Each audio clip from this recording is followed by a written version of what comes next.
Sanctus, Sanctus, Sanctus Dominus Deus Sabaoth. Salam jumpa kembali saudara-saudariku yang terkasih dalam Tuhan kita Yesus Kristus. Salam sejahtera untuk kita semua. Berkat Allah yang Maha Kuasa senantiasa menyertai kita. Hari Sabtu tanggal 8 April tahun 2023 adalah hari Sabtu Suci. Marilah kita mendengarkan dan merenungkan bacaan-bacaan kitab suci. Bacaan pertama dari kitab Kejadian bab 1 ayat 1 dilanjutkan dengan ayat 26 sampai 31a. Pada mulanya Allah menciptakan langit dan bumi.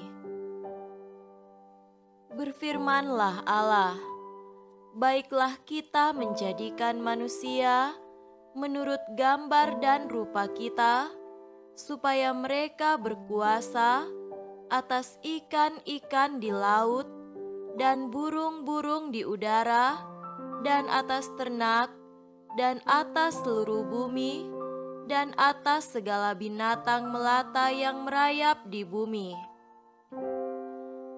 Maka Allah menciptakan manusia itu menurut gambarnya, menurut gambar Allah diciptakannya dia. Laki-laki dan perempuan diciptakannya mereka. Allah memberkati mereka, lalu Allah berfirman kepada mereka, beranak cuculah dan bertambah banyak. Penuhilah bumi dan taklukkanlah itu, berkuasalah atas ikan-ikan di laut dan burung-burung di udara dan atas segala binatang yang merayap di bumi.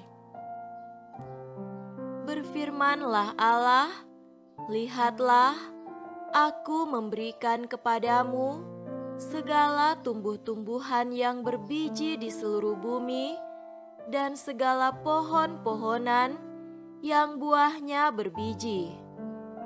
Itulah akan menjadi makananmu. Tetapi kepada segala binatang di bumi dan segala burung di udara dan segala yang merayap di bumi yang bernyawa, kuberikan segala tumbuh-tumbuhan hijau menjadi makanannya. Dan jadilah demikian. Maka Allah melihat segala yang dijadikannya itu sungguh amat baik. Demikianlah sabda Tuhan. Syukur kepada Allah.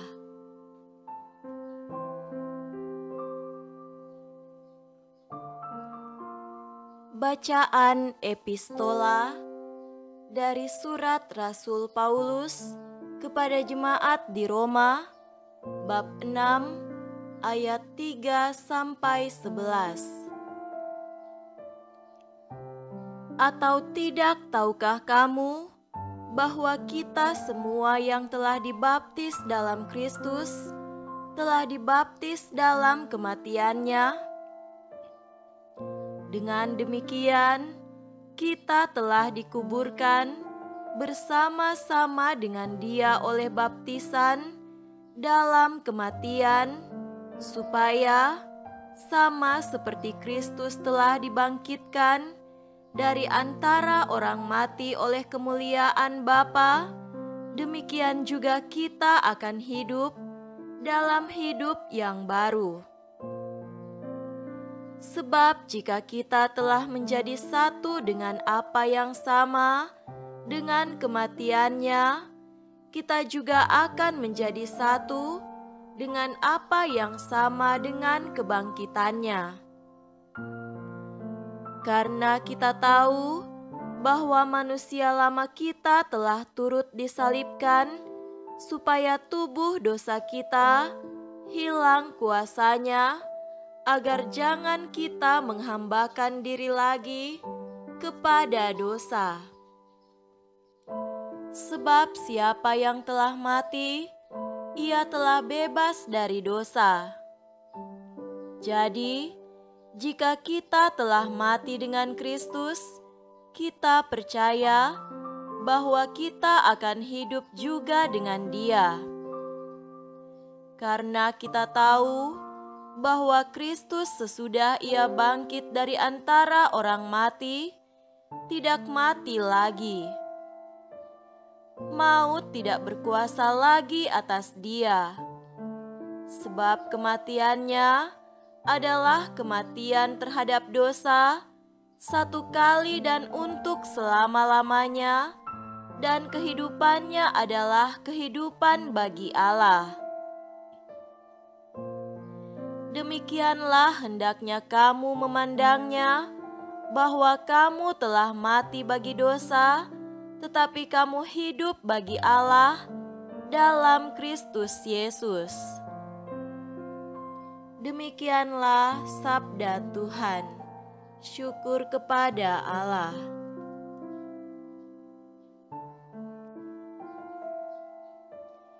Semoga Tuhan beserta kita sekarang dan selama-lamanya. Inilah Injil suci menurut Matius. Dimuliakanlah Tuhan. Injil Matius bab 28 ayat 1 sampai 10. Setelah hari Sabat lewat, menjelang menyingsingnya fajar pada hari pertama minggu itu, pergilah Maria Magdalena dan Maria yang lain menengok kubur itu. Maka terjadilah gempa bumi yang hebat, sebab seorang malaikat Tuhan turun dari langit dan datang ke batu itu dan menggulingkannya, lalu duduk di atasnya. Wajahnya bagaikan kilat dan pakaiannya putih bagaikan salju. Dan penjaga-penjaga itu gentar ketakutan dan menjadi seperti orang-orang mati. Akan tetapi, malaikat itu berkata kepada perempuan-perempuan itu, "Janganlah kamu takut, sebab aku tahu kamu mencari Yesus yang disalibkan itu. Ia tidak ada di sini, sebab ia telah bangkit, sama seperti yang telah dikatakannya. Mari, lihatlah tempat ia berbaring. Dan segeralah pergi dan katakanlah kepada murid-muridnya bahwa ia telah bangkit dari antara orang mati. Ia mendahului kamu ke Galilea, di sana kamu akan melihat dia. Sesungguhnya, aku telah mengatakannya kepadamu." Mereka segera pergi dari kubur itu dengan takut dan dengan sukacita. Mereka segera pergi dari kubur itu dengan takut dan dengan sukacita yang besar dan berlari cepat-cepat untuk memberitahukannya kepada murid-murid Yesus. Tiba-tiba Yesus berjumpa dengan mereka dan berkata, "Salam bagimu." Mereka mendekatinya dan memeluk kakinya serta menyembahnya. Maka kata Yesus kepada mereka, "Jangan takut. Pergi dan katakanlah kepada saudara-saudaraku supaya mereka pergi ke Galilea, dan di sanalah mereka akan melihat aku." Demikianlah sabda Tuhan. Terpujilah Kristus.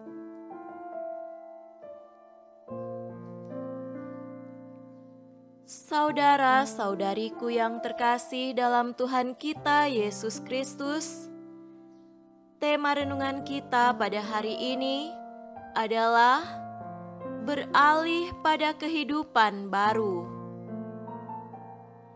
Pada hari ini, kita merayakan perayaan liturgi Sabtu Suci atau perayaan Malam Paskah. Istilah lain untuk perayaan ini adalah Vigili Paskah. Inti dari Malam Paskah atau Vigili Paskah adalah pengenangan akan peralihan Yesus dari maut kepada kehidupan, dari kematian kepada kebangkitan.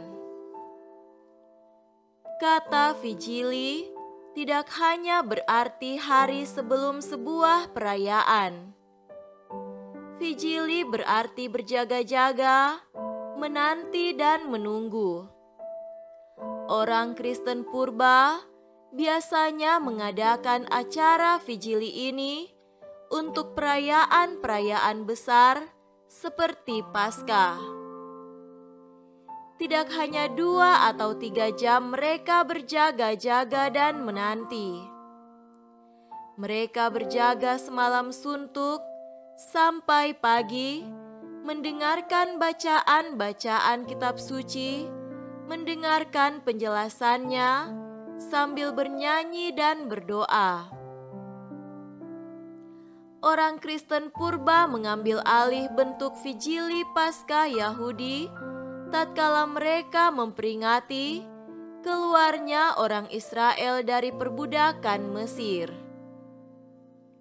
Malam sebelumnya, mereka berjaga-jaga mengadakan perjamuan Paskah yang berarti Tuhan lewat dan membunuh anak sulung Mesir, tetapi menyelamatkan orang Israel karena darah domba yang ditaruh di jenang pintu rumah. Saudara terkasih, kita mempunyai arti baru pada Vigili Paskah. Sekarang Vigili Paskah itu bukan lagi Tuhan lewat seperti di Mesir. Sekarang ini, Vigili Paskah berarti Tuhan beralih dari kematian kepada kebangkitan, beralih dari maut menuju kepada kehidupan, beralih dari kegelapan menuju terang. Itulah sebabnya mengapa kita mengadakan upacara cahaya pada Vigili Paskah. Kita memperingati beralihnya Yesus dari kegelapan maut menuju kebangkitan. Lilin Paskah adalah lambang Kristus yang beralih dari kegelapan menuju terang. Tatkala lilin Paskah itu dinyalakan dari api yang diberkati, kita mendapatkan cahaya Kristus yang bangkit mulia jaya. Itulah yang kita dengungkan dengan seruan cahaya Kristus dalam prosesi tadi. Lilin Paskah bagi kita tidak sekedar menjadi simbol sebuah lilin besar yang dipasang. Lilin Paskah bagi kita adalah lambang Kristus yang bangkit, cahaya kemuliaan Allah menjadi nyata di muka bumi. Pada saat itulah kita dibekali dengan sabda Allah untuk berjalan dalam semarak Tuhan seperti dalam kitab Baruk. Genggamlah kebijaksanaan itu, berjalanlah menuju kilauan di hadapan cahayanya. Kitab Baruk bab 4 ayat 2. Pengalaman peralihan dari kegelapan menuju terang ini dilukiskan dalam Injil Matius. Pintu kubur yang tertutup rapat dibuka oleh gempa bumi yang hebat. Kegelapan kubur dihalau oleh cahaya terang. seorang malaikat Tuhan berpakaian putih berkilau-kilauan melambangkan cahaya itu. Ia berkata, "Janganlah kamu takut. Yesus sudah bangkit seperti yang sudah dikatakannya. Ia sudah bangkit dan mendahului kamu ke Galilea." Dan memang benar para murid langsung menuju ke Galilea pada Matius pasal 28 ayat 16 di sebuah bukit yang ditentukan Yesus. Di sanalah mereka melihat Yesus yang bangkit dan Yesus mengutus mereka untuk mengabarkan Injil ke seluruh dunia. Di sana para murid yang lesu karena kesedihan atas wafat Yesus beralih menjadi kuat. Mereka yang sebelumnya mati secara rohani kemudian beralih bangkit untuk mewartakan kebangkitan Yesus. Dalam perayaan ini, kita pun akan mengikuti upacara pembaharuan janji baptis. Ini mau menandakan bahwa pembaptisan kita adalah peralihan kita dari kehidupan lama menuju kehidupan baru bersama dengan Kristus. Kalau kita akan mengadakan pembaharuan janji baptis, ini mau mengajak kita untuk beralih dari cara hidup kita yang lama menuju cara hidup yang baru, beralih dari dosa-dosa kita menuju kepada kehidupan yang sempurna bersama Yesus.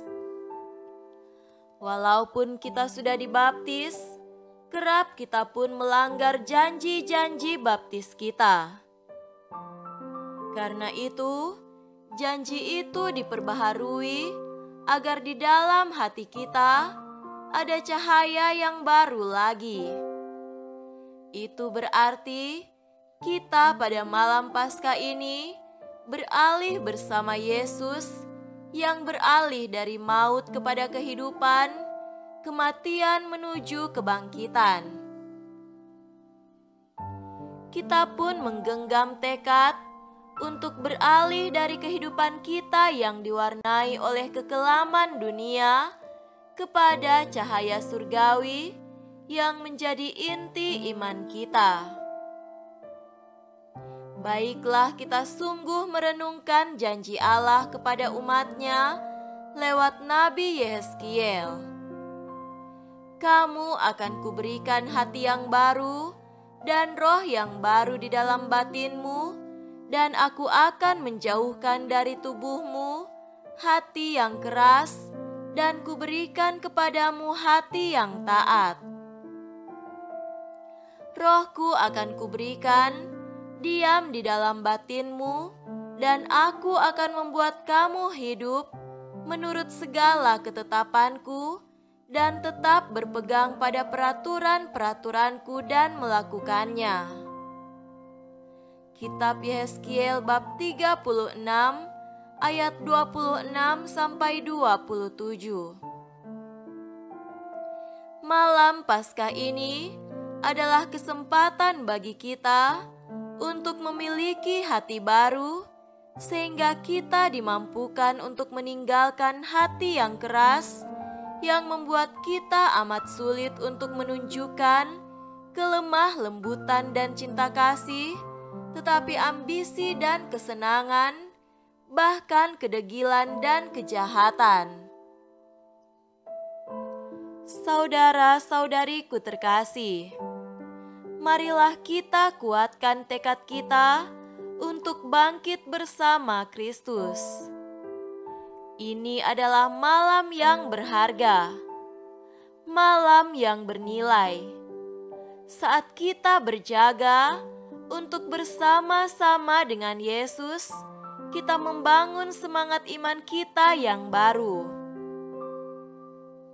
Kita lupakan apa yang ada di belakang kita, seperti kata Paulus, dan kita menengadahkan pandangan kita ke depan untuk membangun kehidupan kita dalam cahaya kebangkitan Kristus dengan kehidupan yang bermartabat sebagai anak-anak Allah yang didandani keadilan dan kebenaran, penuh iman, harap, dan kasih.